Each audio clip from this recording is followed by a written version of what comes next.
Hey y'all, starting the feed a few minutes early just so I can see if the audio and video are working out.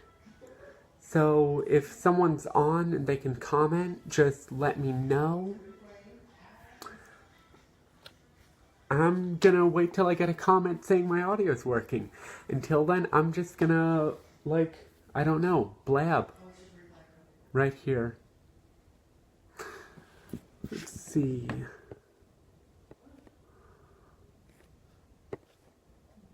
Mess around with this a little.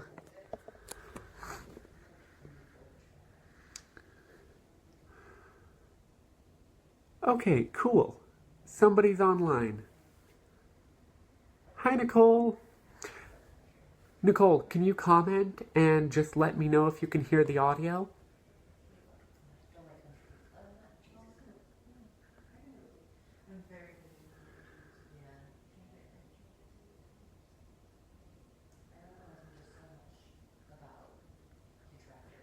I feel like I'm in a fish bubble.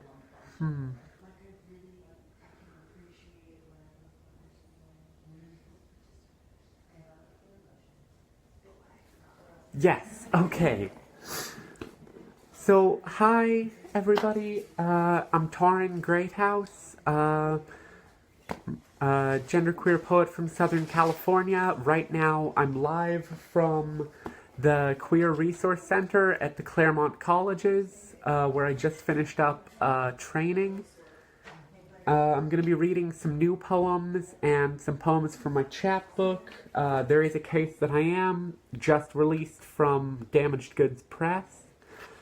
And I always like to start my readings with a little bit of sex appeal. So, here goes, first poem. Ekphrasis on an unsolicited dick pic. O unwanted messenger, vagabond Hermes, herald of flesh, first fraction of the body to awaken with the sun. O hubris of blood's architecture, Tower of Babel believing itself for any tongue. O thumb and forefinger, encircling you a strange wedding band, the body's proposal. How you present this skin dowry, vain oath, offer forth a faceless suitor for this temporary union. How you would call this gender a veil, my flesh dance of illusions, wed this body as man-wife, cock-bride. You name me Salome, my skin ribbons into silk. I will dance down to bones and ask for your head. Sorry, I just got a little notification popping up telling me that this event that I'm doing right now is happening. So, at least I know I'm in the right place. I didn't cover this earlier, so for those of you who don't know and may be watching, my pronouns are she, her, or they, them. And I'm just going to launch into another poem. I've done a lot of sex poems recently. It was kind of a project. Here's one about being trans. Masturbating to Greek myths. I am searching for porn with bodies like mine that are not made fetish. This word for image to pray over. Word defined by deviation from a norm. My body made false idol, and so I am masturbating to Greek myths, and how they remind me of my chimera body, how almost every monster was just the best parts of other animals sewn together, how I am stitching together the best parts of woman and what I was born with. I lay back down against the sheets, and Charybdis both this body's hungry mouths. Let my fingers feel what wet wreckage, what good and greedy breaking these can make of any body. Name this sometimes unwanted part of me Hydra. How you sever the head of a snake, and it grows again, and it grows again, and it grows again, like this blood-hardened body reminds me of its presence. And in this myth, woman is born from the severance of man. My hands slur semen and sea foam into one word, a sound like I am born and breaking in myself, and these sheets, body breaking the surface, mouth gasping for air.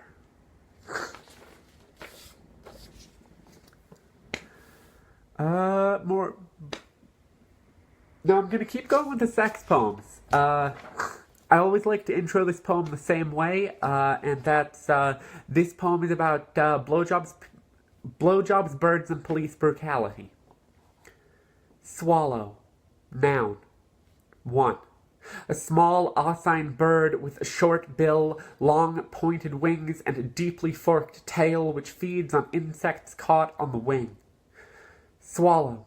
Verb. 1. To take or receive through the mouth and esophagus into the stomach. 2. To accept without question, protest, or resentment. 3. To utter as words indistinctly. Example. I swallow my fear, and it perches on the edge of the city's hungriest bridge, devours the sound of sunset, and disappears by morning. Example. We swallow each other's names, supplication, quiet prayers, and choke on fistfuls of feathers. Example, I kneel and bury him in the soft, wet, dirty of my mouth. Like the mud plucks and swallows our animal bodies, how they tell us we chose this burial, how a grave and I share the same unclean throat. Example, the officer's hand perches on his gun, hands up, faggot, and we must swallow our razor-slick tongues, or else be swallowed or received by the dirt or a jail cell, and by this I mean we break off bird wings in the back of our throat, reteach words not to fly before a nightstick or bullet reteaches our bodies, animal and sunset flood of red feathers pressed into the dirt, how the horizon opens like wings or a mouth to swallow us like a lover might.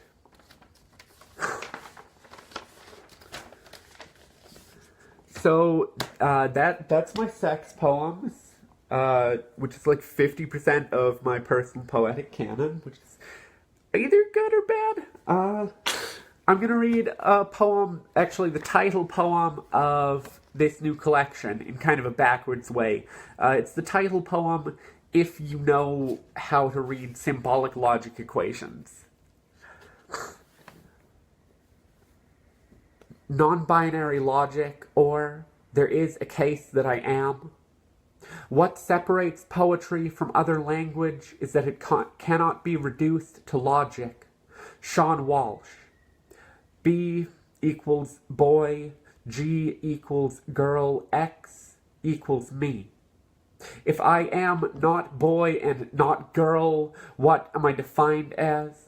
What value do I hold? If I am boy and not boy, or girl and not girl, then this body is nothing.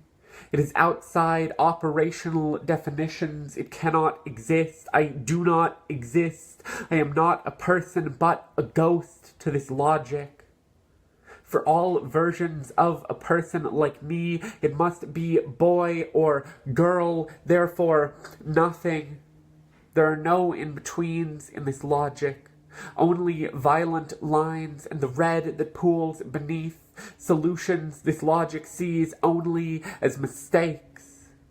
According to this logic, there is no case where I can be boy and not boy, or girl and not girl, where I am more than the bare trap of my body, where my genitals do not equal me, where my brain is more than just a passenger in a car driving off a cliff.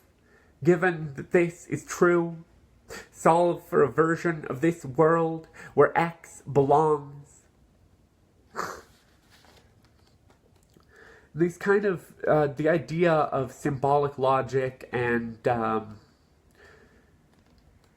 sort of the quantum possibility of my own body sort of runs through this a lot. And so I'll read the final poem in this book as well. The principle of explosion, which is a logical fallacy saying that from a falsehood, anything else follows. For the sake of argument, let us assume that I am a boy and not a boy, that I am just as girl as I am not girl. I am so accustomed to being defined by everything that I am not, crushed between self-doubt and expectation for what this body can or should be, as though the metal of my skin has been molded into a Janus coin. And no matter which I call, I am always coming up wrong. But there is a line where I both exist and unexist, where this body becomes detonation, which is to say, in the moment when I become impossible, I become singularity. My entire existence becomes event, horizon, a single point of light expanding, like the heat from the Big Bang created the possibility of everything.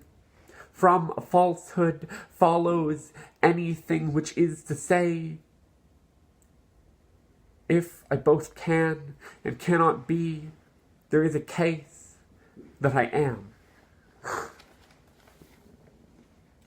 That's probably the last one that I'll read from the chapbook, but that sort of gets into a deeper obsession of mine, which is sort of quantum mechanics and our existence in a frankly really weird and impossible universe. And so this is a persona poem from the point of view of Erwin Schrödinger, who is best known for kind of popularizing a lot of ideas about quantum mechanics. Erwin Schrödinger speaks on dead fathers. Hypothesis. A father's funeral, unattended, is only a gathering of bodies, agitated particles confined to a space. Maybe grief is liquid. Consider, liquids take on the shape of the container in which they are placed. The church is flooded with tears, Sunday best drenched in salt, all the light refracted, stained blue gloss. Hypothesis. A closed casket funeral bears the chance of resurrection. If you seal any animal in a box with the word death, they maintain an infinite capacity for survival. I have never killed an animal, but I dream in a language of their bones. Black soil and spill of corpses, chalk white, a field of blurred equations. Hypothesis. Any child who has named their father in the hard mathematics of gravestones knows the body's infinite potential for decay. Maybe, if you blink at the right moment, death is only waveform collapse. Experiment. Take your father's potential for disease, wicked inheritance.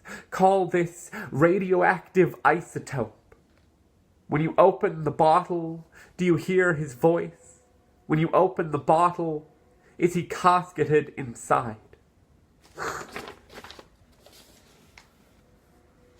So another one of the kind of primary motivators in my writing, beyond my transness obviously, has been recovery and has been familial alcoholism, because the idea of heritability has been really important to me. So there's a couple of pieces on kind of inheritance and heritability that I'm going to read. This is a shorter one about post-traumatic stress disorder. Inheritance. My therapist tells me it isn't just a soldier's disease. I think of the protagonist who doesn't like guns but still eclipses faithless soldiers into muzzle flare. My father taught us to spit-shine shoes, and somewhere my brother polishes a rifle's dark weight.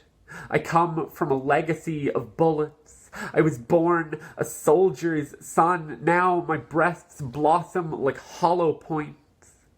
My father shows me their body, how metal halos into flesh. My grandfather wears a silver cross to carry the bullet that could have killed him. This is all my mother wants in the will. I bear my father's blood. This, too, a cross weighing on a tender neck.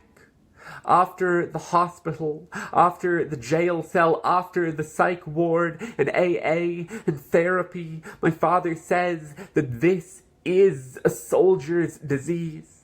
How he once aimed a rifle straight at a child's face, and his mind has been firing the bullet ever since. So, the other night I was at the Southern California Poetry Festival, and Maggie Smith was reading, and she was talking about the fact that she always reads good poems at every reading. And the way she explained it is, if you're Leonard Skinner, you play Freebird, and if you're Maggie Smith, you read good poems. And I don't know that I'll ever have a poem that's like my good poems, but right now the poem that's kind of, I don't know, got people the most excited is this poem, Burning Haibon. And to explain a little bit, because I don't know how well it works off the page, Haibon is a prose poem form that erases itself, the Haibon form is a prose poem concluding in a haiku. The Burning Haibon is a form I invented which begins the prose poem and then erases itself again to become a haiku. Burning Haibon. Once, my mother accused me of throwing alcohol and gasoline on my emotions. Once, my father's breath was a guilty verdict. His car curved inward like a palm, how it birthed him back as a fist, and I became the bloody rise of crescent moons hidden inside. I skin my knuckles and smell the alcohol before it enters the wound. Yesterday, I read that cleaning a cut with this clear burn will worsen the scar, make the undamaged cells forget how to rebuild. Maybe each scar is the skin's blackout, each blackout erasure down to the cell. Once, my father tried to collision a child into perfect. Once, I tried to drink myself into blackout or erasure myself into something more poem than memory. Since the birth of words, we have languaged our history into burnable things. Papyrus, paper, plastic film. Once, I bought a box of cassettes just to watch their innards burn. Flashpoint from wound to wound. Once, the cops accused me of lineage, my blood a guilty verdict, each breath my father's. How we first called delirium tremens, the blue devils, alcohol possessing the body. How each drink curls me into a tighter fist, and this too is not mine, or I claim innocence. Each bruised wall, each jaundiced dawn without midnight before it becomes a guilty verdict. My mother marries an alcoholic and gives birth to kindling. This is to say, my father calls his child a faggot and watches them burn. Did I inherit this addiction from my father or the queer of my blood? Once I swallowed liquor like guilt and named this family.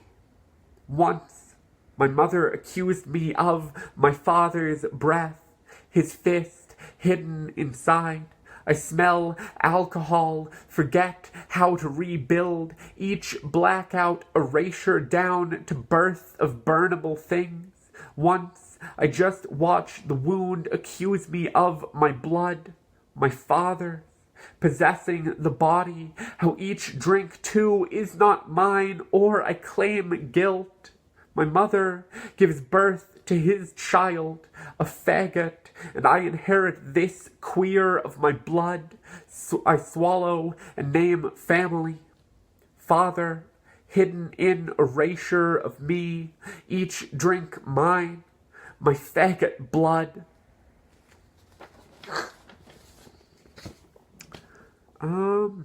The problem here is I don't actually see a timer telling me how long I've been going. Okay, it's been like 15 minutes. That's okay. I can read you some more poems. If the comments updated faster, I would ask you what kind of poems you want me to read, but the comments take like 5 minutes, so I'm gonna wing it. Here is, surprising no one, another poem about being trans. Metaphors for my body on the examination table, after George Abraham.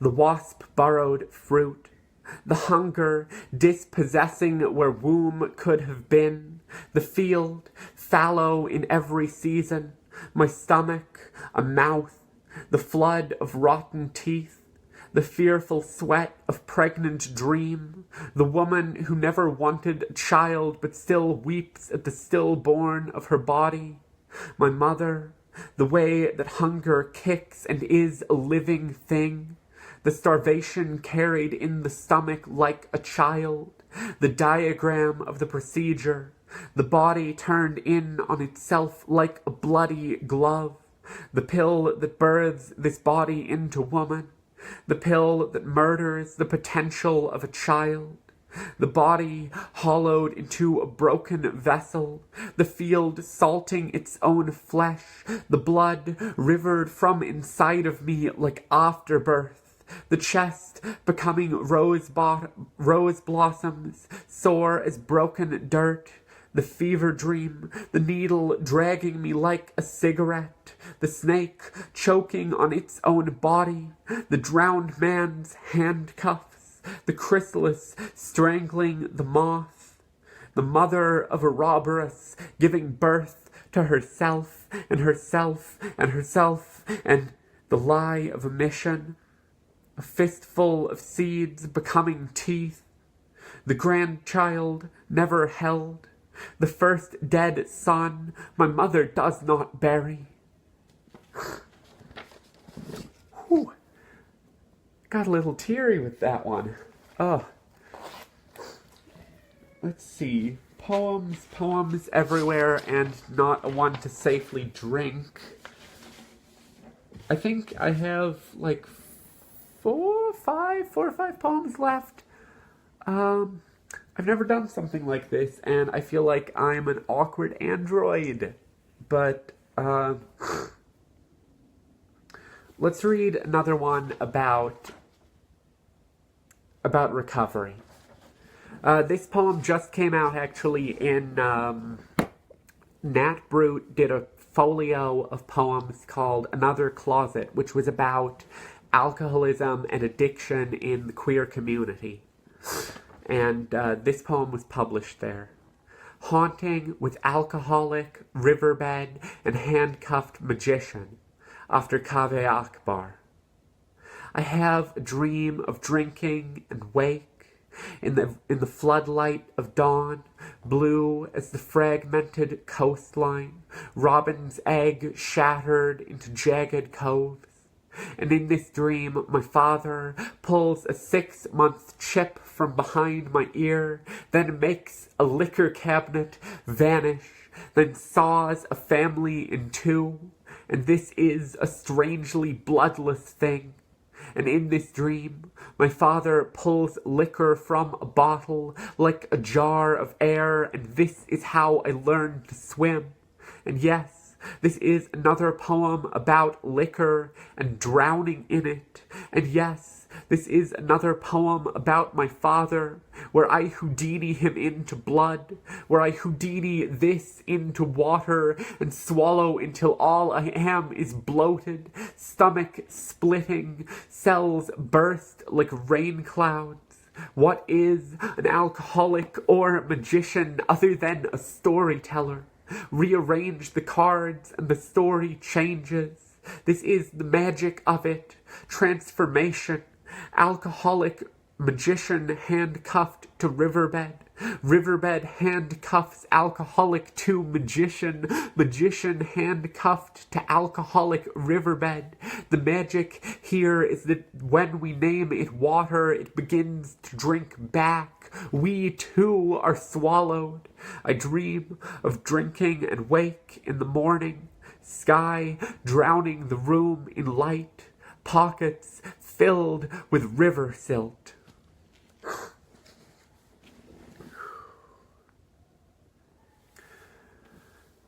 So recently in our political condition, a lot of different identities have been under attack. I felt my transness under attack. I've seen my friends who are people of color, who are undocumented, under attack. And I think one of the narratives that gets spoken about least at the moment is the narrative of disability and of healthcare.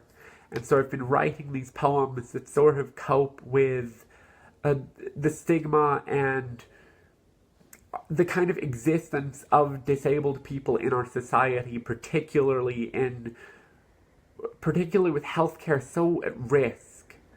And this first poem was a direct reaction to the proposed healthcare reform. Self-portrait as pre-existing conditions. How swiftly the body becomes an excuse. Collection of reasons for its own abandonment becomes diagnosis, check marks blooming across my palms. Will St. Peter ask to see my hands, judge me for the sins this body has committed? Mother Mary, scars on my wrists, my spine a cracked rosary, my eyelids a thin, bloody veil. How trauma repeats in my skull like supplication, this body named whore or Messiah. I am damned for the cock and breast of me, for the split mind of me, for the hunger of my liver, for the muscles howl. I read the list of reasons I will be left to afford survival. My body's failures curl on my tongue, loose syllables of a prayer. Our Father, who forbids us heaven, hallowed be thy name. When the fools and bankers count their coins, may they bite for gold and break their teeth.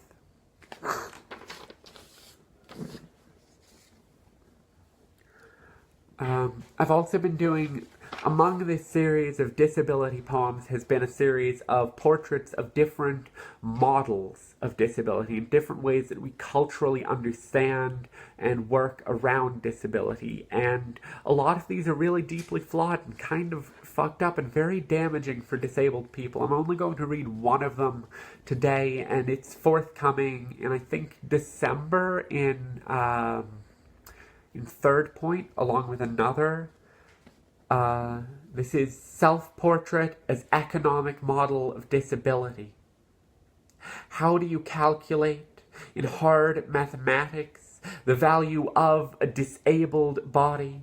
How the body reduces like a fraction, some portion less than human, to an object or icon of pity.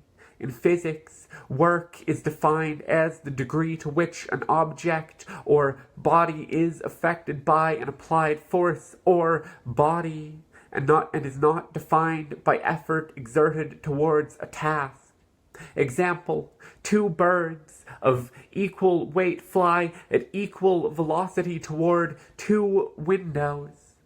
If one bird shatters its neck, spine collapsing like an equation, and one the window, the first bird, still alive, beak loamy with blood, has achieved a net work of 0, Consider the disabled body not unlike the bird malfunction of anatomy. Consider its potential for work. If force is defined in part by mass, how much weight, read burden, can the disabled body exert on society before the net worth is zero?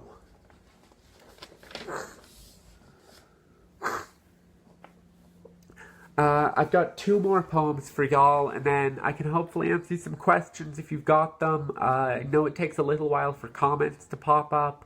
If they don't pop up in time, feel free to message me on Facebook or shoot me an email. I'll add links to my website, etc. I'd love to talk to all of y'all, answer any questions anybody has.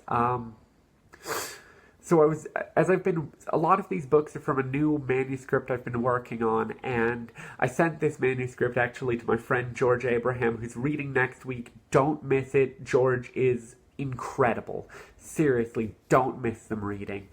But George kind of had me push back against my own writing. I had what George saw as kind of a positive and like happy ending narrative, and George asked me, to push back against that. As marginalized poets, maybe in some ways we're expected to have these marketable happy ending narratives, and they were saying you don't have to do that. You get to end on a heavy note. You get to end aggressive. You get to end real, true to you. And so the last 2 poems I'm going to read are both kind of downer poems about trans death, but honestly that's the reality of where we live right now. And if I didn't write those poems,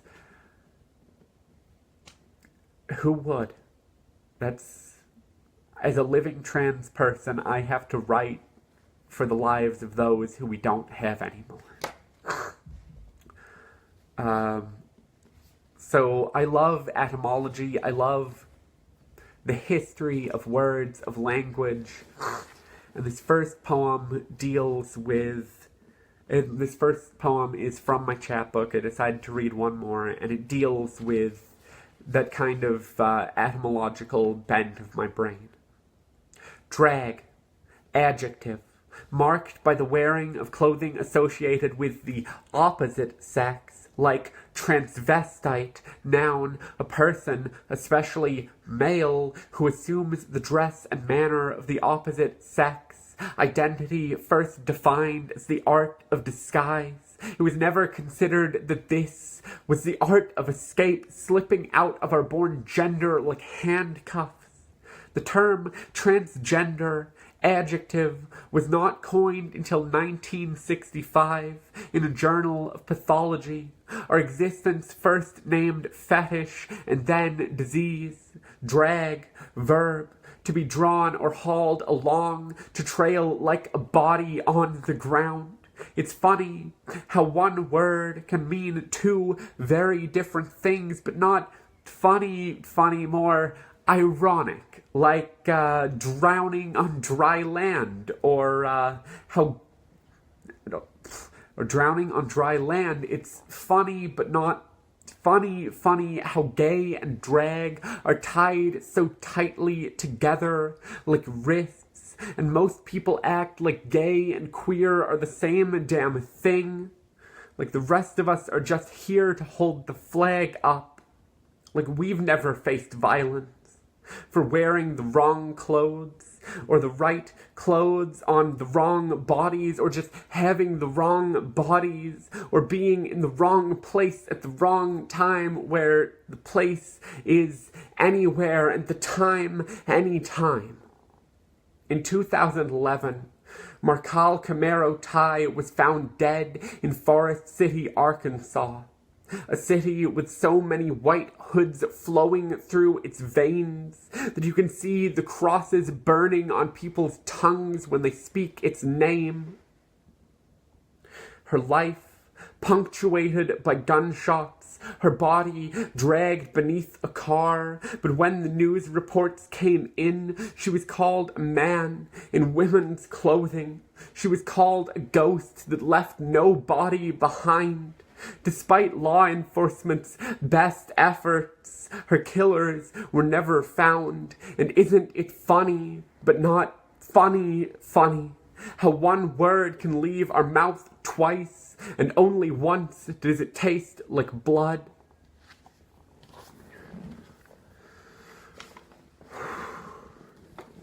This is one last poem for y'all, and then I'll field questions for a little bit. After a man tries to kill me in broad daylight, my lips tease meaning like a hangnail, or frayed pocket seams slow unbraiding into a single thread. How I long to narrow this story into a single stiff-edged horizon. But see... Oh, sorry. Oh, man. That last poem kind of got to me. Give me a sec.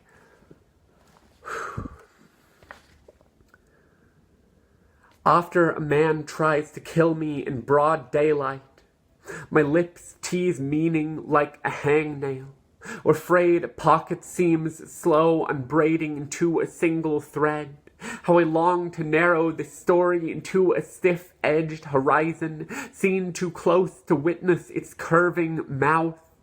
Burning uvula framed by concrete teeth enameled in glass. I am still curious as an infant, its slight hand pressed to the tight luminous curl of a stovetop, body yet unacquainted with the scent of its own ignition. Rubber tread becoming steam bitter with familiarity.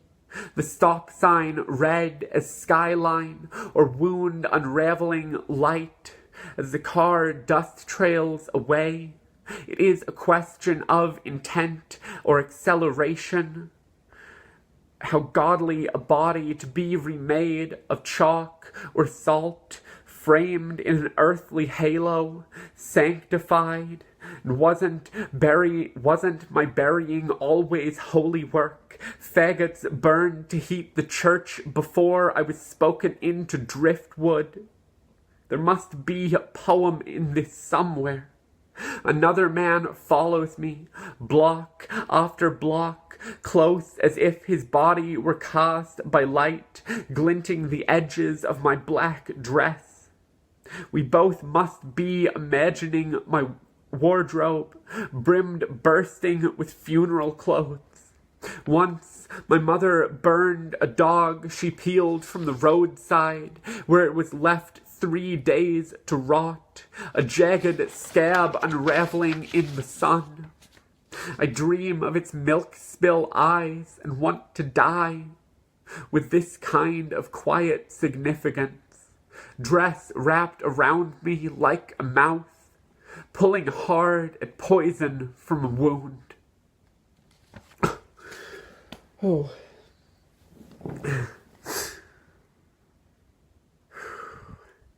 So that was my poems, y'all.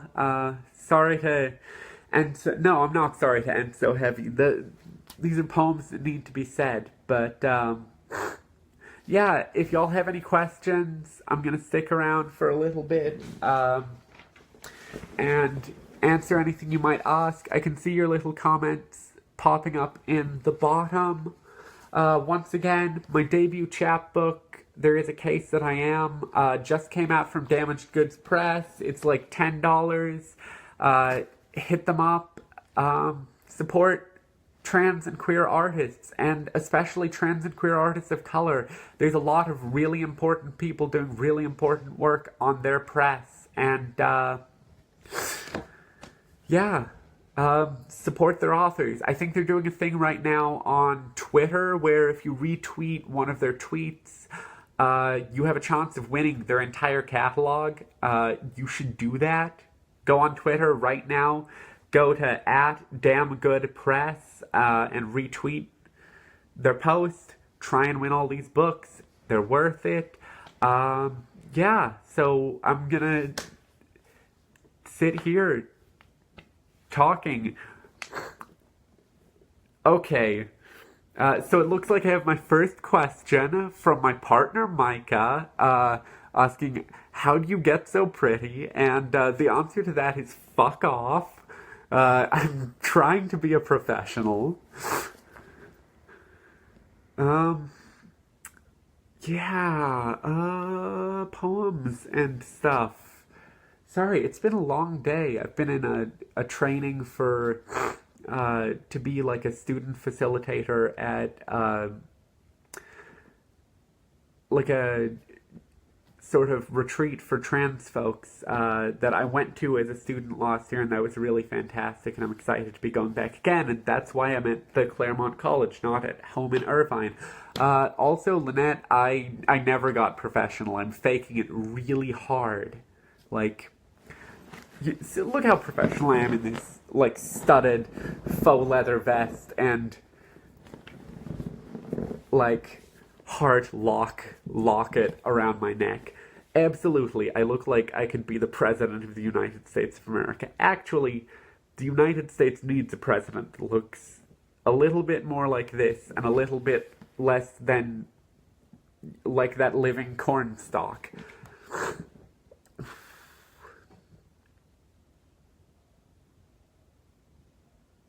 I feel like I talked more right now than I did in any of my poems. That was... Anxiety does incredible things.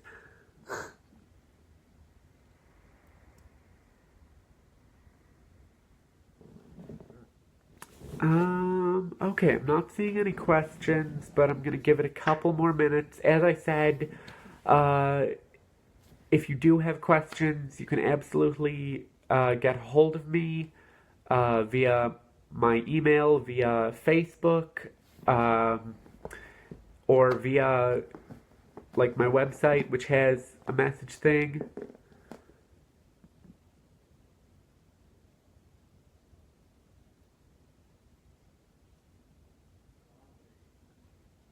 Sorry, I just got... Huh. Not sure what's going on, just getting some messages.